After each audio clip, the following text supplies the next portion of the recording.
Conquérant pacifique. Chapitre 30. Vers un idéal plus élevé. Désireux de convaincre les chrétiens de Corinthe concernant l'importance d'une vie bien disciplinée, soumise à une stricte tempérance et animée du désir ardent de travailler pour le Christ, Paul établit, dans sa première épître aux Corinthiens, une comparaison entre le combat du chrétien et les fameuses courses qui se donnaient dans cette ville à certaines époques de l'année. De tous les jeux institués par les Grecs et les Romains, la course à pied était le plus ancien et le plus estimé. Les rois, les nobles et les hommes d'État assistaient à ces jeux. Des jeunes gens de bonne famille y participaient et ne redoutaient aucun effort et aucune discipline pour remporter le prix. Les règles de l'arbitrage étaient impitoyables et la décision sans appel. Ceux qui désiraient concourir devaient s'astreindre à un entraînement sévère.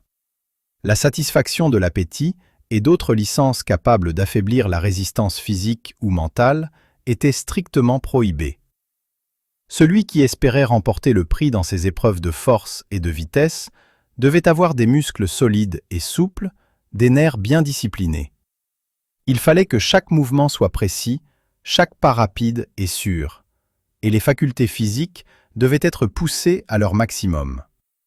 Lorsque les coureurs apparaissaient aux yeux de la foule en attente, leur nom était proclamé et les règlements de la course nettement énoncés. Les coureurs partaient alors tous ensemble.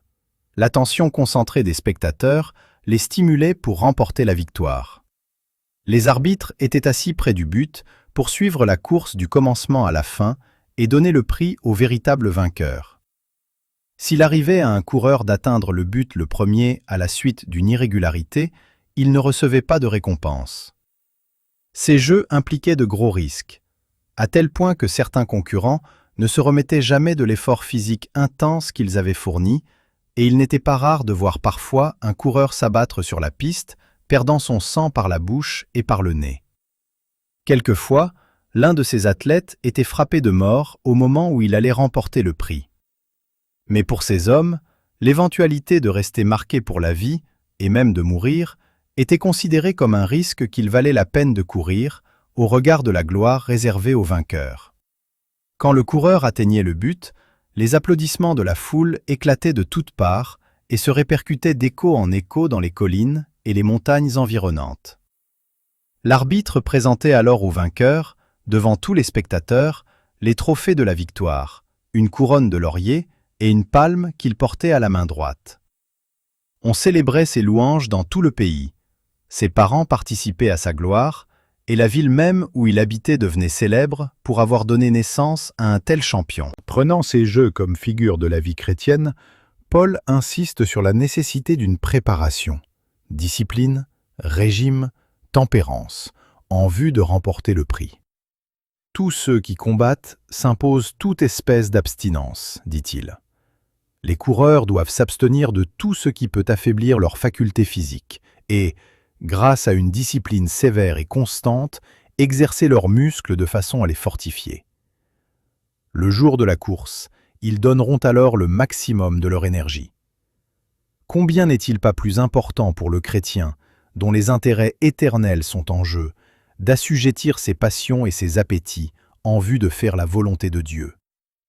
Qu'il ne se laisse jamais détourner par les plaisirs, la luxure, la satisfaction de ses désirs. Toutes ces habitudes doivent être sous le contrôle de la discipline la plus stricte. Que la raison, éclairée par les enseignements de la parole de Dieu et guidée par le Saint-Esprit, tienne les rênes de ce contrôle. Ainsi armé, le chrétien doit faire l'impossible pour remporter la victoire. Aux Jeux de Corinthe, les dernières foulées des coureurs exigeaient des efforts douloureux pour conserver la vitesse acquise. De même, le chrétien qui approche du but doit se hâter avec plus d'ardeur et de résolution qu'au début de sa course. Paul montre le contraste qui existe entre la couronne éphémère de laurier remportée par le vainqueur et la couronne de gloire immortelle offerte à celui qui court triomphalement dans la carrière chrétienne. Tous ceux qui combattent, déclare-t-il, le font pour obtenir une couronne corruptible. Mais nous, faisons-le pour une couronne incorruptible. Les sportifs grecs ne s'épargnaient aucune fatigue, aucune discipline pour gagner une couronne corruptible. Et nous luttons pour une récompense infiniment plus précieuse, la couronne de la vie éternelle. Comme nous devrions consentir à plus de sacrifices et à plus de renoncements pour triompher dans cette lutte. L'Épître aux Hébreux indique le but unique qui doit caractériser la course du chrétien désireux d'obtenir la vie éternelle. Rejetons tout fardeau et le péché qui nous enveloppe si facilement, et courons avec persévérance dans la carrière qui nous est ouverte, ayant les regards sur Jésus, le chef et le consommateur de la foi. Hébreux 12, versets 1 et 2. L'envie, la méchanceté, les mauvaises pensées, la médisance, la convoitise sont autant de fardeaux que le chrétien doit rejeter s'il veut triompher dans la course qui lui assurera l'éternité. Toute habitude, tout acte qui conduit au péché et déshonore le Christ doit être abandonné, quoi qu'il en coûte. La bénédiction divine ne peut être accordée à celui qui viole les principes éternels du bien. Un seul péché caressé suffit pour pervertir le caractère tout entier et désorienter ses semblables. Si ta main est pour toi une occasion de chute, a dit Jésus, coupe-la. Mieux vaut pour toi entrer manchot dans la vie que d'avoir les deux mains et d'aller dans la géhenne, dans le feu qui ne s'éteint point. Si ton pied est pour toi une occasion de chute, coupe-le. Mieux vaut pour toi entrer boiteux dans la vie que d'avoir les deux pieds et d'être jeté dans la géhenne. Si, pour sauver le corps, il faut couper la main ou le pied, si même il vaut mieux arracher l'œil, à combien plus forte raison le chrétien doit-il abandonner le péché qui perd l'âme? Les athlètes, dans les Jeux antiques, n'étaient pas sûrs de remporter la victoire après s'être pourtant astreints à une rude discipline. « Ne savez-vous pas, déclare Paul, que ceux qui courent dans le stade courent tous, mais qu'un seul remporte le prix? Si âpre qu'ait été la lutte, un seul, en effet, remportait le prix. Une seule main pouvait saisir la couronne tant désirée. Certains coureurs tentaient, dans un effort suprême, de s'attribuer le prix. Mais, à ce moment-là, une autre main pouvait s'avancer et s'emparer du trésor tant convoité. Il n'en est pas ainsi dans le combat que livre le chrétien. Aucun de ceux qui répondent aux conditions et persévèrent dans la lutte avec opiniâtreté n'est désappointé par l'issue du combat. La course chrétienne n'est pas une épreuve de vitesse ou de force. Le plus faible comme le plus vigoureux des saints peut s'emparer de la couronne de gloire éternelle. Tous ceux qui, par la puissance de la grâce divine, mènent une vie conforme à la volonté du Seigneur ont la possibilité de triompher. On considère trop souvent comme sans importance l'application des principes contenus dans la parole de Dieu touchant les détails de la vie pratique. On pense qu'il est inutile d'y porter une attention quelconque. Mais lorsque la victoire est en jeu, nul secours, nul empêchement matériel ne doit être jugé comme insignifiant. Tout acte pèse dans le plateau de la balance qui détermine la victoire ou la défaite définitive. La récompense accordée au vainqueur sera proportionnée à l'ardeur et à l'énergie déployée dans la lutte. L'apôtre se compare lui-même à celui qui court dans un stade et fait tous ses efforts pour remporter le prix. « Moi donc, je cours, dit-il, non pas comme à l'aventure. Je frappe, non pas comme battant l'air. Mais je traite durement mon corps et je le tiens assujetti, de peur d'être moi-même rejeté après avoir prêché aux autres. » Pour ne pas s'engager au hasard dans la compétition chrétienne, Paul se soumettait à un entraînement sévère. Les mots « je tiens mon corps assujetti » signifient littéralement « je repousse par une discipline rigide tous mes désirs, toutes mes inclinations, toutes mes passions ». Ce que l'apôtre redoutait le plus, c'était qu'après avoir prêché aux autres, il ne soit lui-même réprouvé. Il comprenait que s'il ne mettait pas en pratique les principes qu'il professait, son activité en faveur d'autrui ne lui servirait de rien. Son comportement, son influence, sa résistance aux tentations devaient montrer que sa religion n'était pas simplement une croyance, mais une vivante et constante communion avec Dieu. L'unique but qu'il se fixait et désirait vivement atteindre, c'était la justice qui vient de Dieu par la foi. Paul savait que sa lutte contre le mal ne se terminerait qu'à sa mort. Il comprenait qu'il devait observer une discipline sévère et soutenue pour que les désirs de ce monde ne l'emportent pas sur sa vie spirituelle. C'est pourquoi Il luttait de toutes ses forces contre ses penchants naturels. Il avait constamment les yeux rivés sur l'idéal qu'il s'était fixé, et pour l'atteindre, il combattait en obéissant joyeusement aux commandements de Dieu. Ses paroles, ses actes, ses affections, toute sa vie était placée sous le contrôle du Saint-Esprit. Ce but unique que Paul se proposait d'atteindre, obtenir la vie éternelle, était celui qu'il souhaitait voir poursuivre par les Corinthiens. Il savait que, pour parvenir à l'idéal du Christ, ils auraient à soutenir une lutte qui n'admettrait aucune défaillance. C'est pourquoi il les exhortait à combattre conformément à la loi divine, jour après jour, en recherchant la piété et la perfection morale. Il les suppliait de rejeter tout fardeau et de courir vers le but de la perfection en Christ. L'apôtre donnait en exemple aux Corinthiens le peuple d'Israël, qui recevait de riches bénédictions lorsqu'il restait fidèle à l'Éternel et qui était châtié lorsqu'il transgressait ses lois. Il leur rappelait le miracle qui s'accomplit lorsque les Hébreux sortirent d'Égypte, comment ils furent protégés par une nuée durant le jour et guidés par une colonne de feu pendant la nuit. Ils purent ainsi gagner la mer Rouge, qu'ils traversèrent sans perdre un seul homme, tandis que les Égyptiens, qui essayèrent de la franchir de la même manière, furent tous engloutis par les eaux. Dieu avait montré par ces miracles qu'il reconnaissait le peuple d'Israël comme son Église. Ils ont tous mangé le même aliment spirituel, et ils ont tous bu le même breuvage spirituel, car ils buvaient à un rocher spirituel qui les suivait, et ce rocher était Christ. C'était le Sauveur qui conduisait les Hébreux dans toute leur pérégrination. Le rocher frappé représentait, en effet, le Christ qui devait être blessé pour les péchés des hommes, afin que la source du salut puisse couler pour tous. Malgré les bénédictions que Dieu avait accordées aux Hébreux, ce peuple avait attiré sur lui les jugements du ciel, à cause de ses regrets pour les quelques avantages laissés en Égypte, et par suite de son péché et de sa rébellion. L'apôtre exhortait les Corinthiens à prêter attention à la leçon qui se dégageait de l'expérience du peuple d'Israël.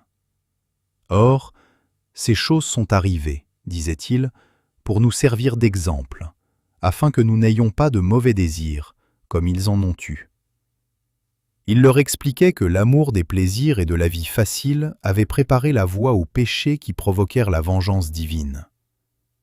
Ce fut quand les enfants d'Israël s'assirent pour manger et pour boire, et se levèrent pour se divertir, qu'ils rejetèrent la crainte de Dieu, cette crainte qu'ils avaient ressentie lorsque le Seigneur avait dicté sa loi. C'est pourquoi ils firent un veau d'or comme représentation de l'Éternel et l'adorèrent.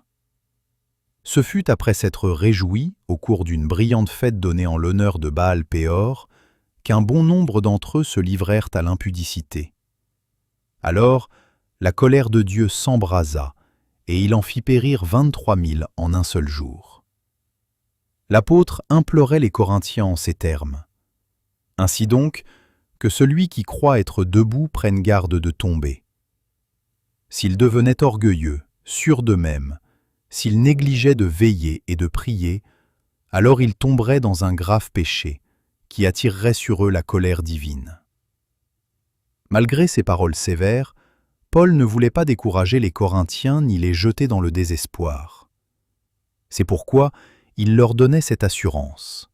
« Aucune tentation ne vous est survenue qui n'ait été humaine, et Dieu, qui est fidèle, ne permettra pas que vous soyez tentés au-delà de vos forces. Mais avec la tentation, il préparera aussi le moyen d'en sortir, afin que vous puissiez la supporter. » Paul invitait ses frères à s'interroger pour savoir si leurs paroles et leurs actes n'avaient pas une mauvaise influence sur les autres. Il leur recommandait de ne rien faire qui semblât approuver l'idolâtrie ou blesser les scrupules des faibles dans la foi. Soit donc que vous mangiez, soit que vous buviez, soit que vous fassiez quelque autre chose, faites tout pour la gloire de Dieu. Les paroles d'avertissement de l'apôtre à l'église de Corinthe peuvent s'appliquer à toutes les époques, et en particulier à la nôtre. Lorsque Paul mentionnait l'idolâtrie, il ne parlait pas seulement des idoles, mais de l'égoïsme, du penchant à la vie facile, de la satisfaction des désirs et des passions. Une simple profession de foi en Christ, une connaissance présomptueuse de la vérité, ne suffit pas pour faire de l'homme un chrétien. Une religion qui ne cherche qu'à flatter les sens ou qui incite au laisser-aller n'est pas celle du Christ. L'apôtre compare avec à propos l'Église au corps humain pour illustrer la relation étroite et harmonieuse qui devrait exister entre tous ses membres. Nous avons tous été abreuvés d'un seul esprit. Ainsi, le corps n'est pas un seul membre, mais il est formé de plusieurs membres. Si le pied disait « Parce que je ne suis pas une main, je ne suis pas du corps », ne serait-il pas du corps pour cela? Et si l'oreille disait « Parce que je ne suis pas un œil, je ne suis pas du corps », ne serait-elle pas du corps pour cela? Si tout le corps était œil, où serait l'ouïe? Ou si tout le corps était tout l'ouïe, où serait l'odorat? Maintenant, Dieu a placé chacun des membres dans le corps comme il a voulu.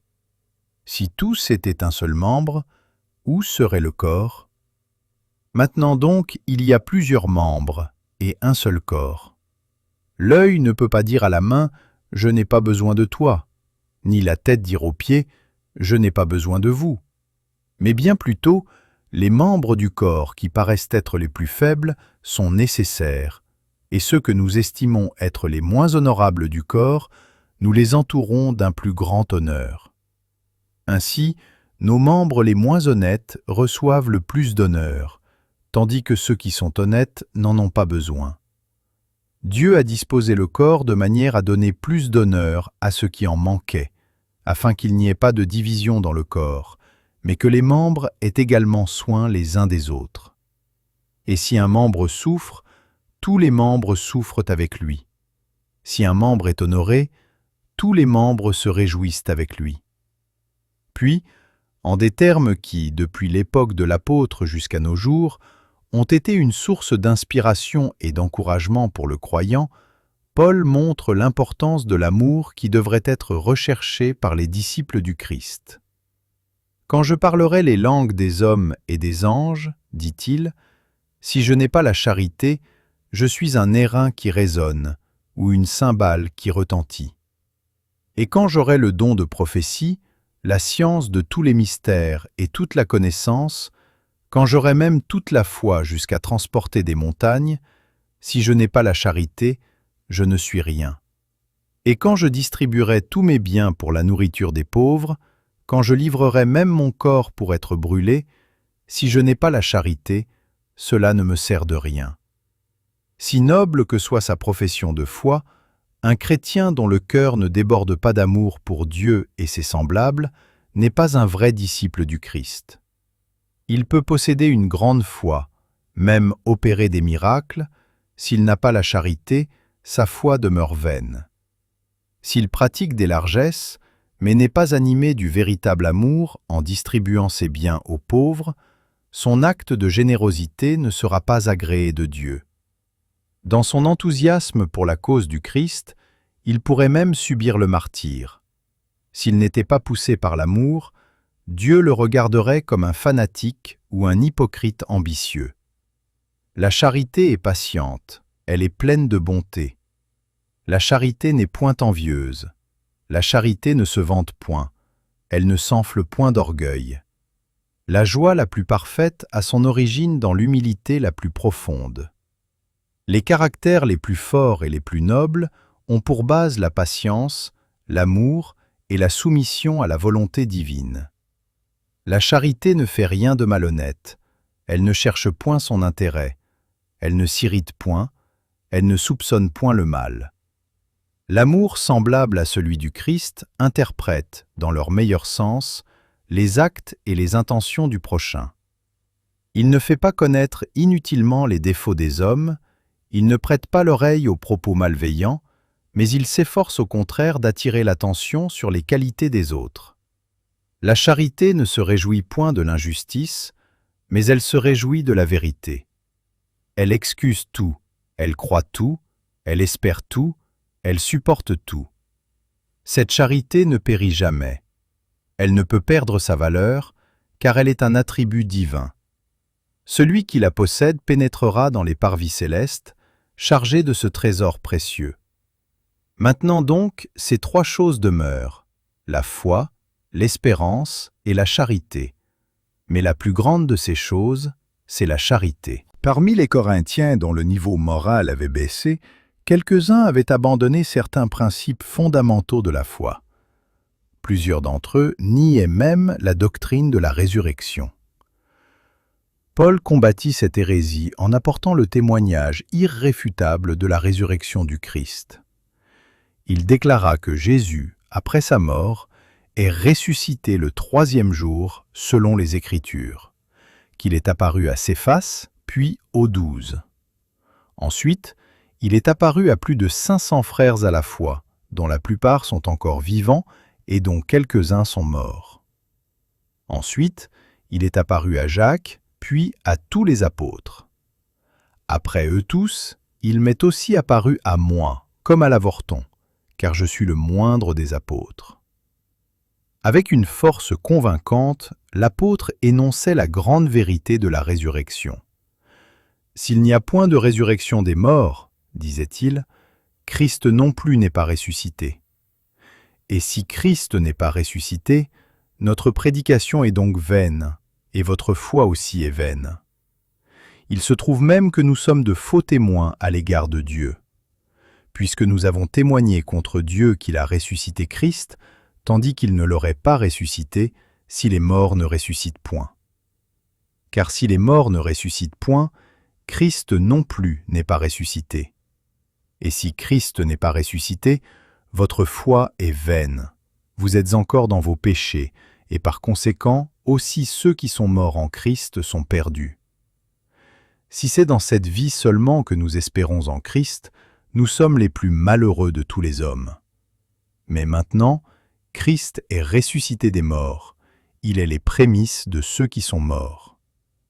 Paul transportait en esprit les chrétiens de Corinthe vers le matin glorieux de la résurrection, alors que tous les saints endormis ressusciteront pour vivre éternellement avec le Seigneur. « Voici, je vous dis un mystère, déclarait-il. Nous ne mourrons pas tous, mais tous nous serons changés, en un instant, en un clin d'œil, à la dernière trompette. La trompette sonnera, et les morts ressusciteront incorruptibles, et nous serons changés. Car il faut que ce corps corruptible revête l'incorruptibilité, et que ce corps mortel revête l'immortalité. Lorsque ce corps corruptible aura revêtu l'incorruptibilité, et que ce corps mortel aura revêtu l'immortalité, alors s'accomplira la parole qui est écrite. La mort a été engloutie dans la victoire. Ô mort, où est ta victoire? Ô mort, où est ton aiguillon? Grâce soit rendue à Dieu, qui nous donne la victoire par notre Seigneur Jésus-Christ. Quelle victoire glorieuse attend le chrétien fidèle! L'apôtre, qui mesurait les possibilités des Corinthiens, cherchait à attirer leur attention sur ce qui élève l'âme, détourne de l'égoïsme et des plaisirs charnels, glorifie la vie et apporte l'espoir de l'immortalité. Il les suppliait de rester fidèles à leur vocation chrétienne. Ainsi, mes frères bien-aimés, soyez fermes, inébranlables, travaillant de mieux en mieux à l'œuvre du Seigneur, sachant que votre travail ne sera pas vain dans le Seigneur. Avec des arguments irréfutables, l'apôtre essayait de corriger les idées erronées et les pratiques dangereuses qui régnaient au sein de l'Église de Corinthe.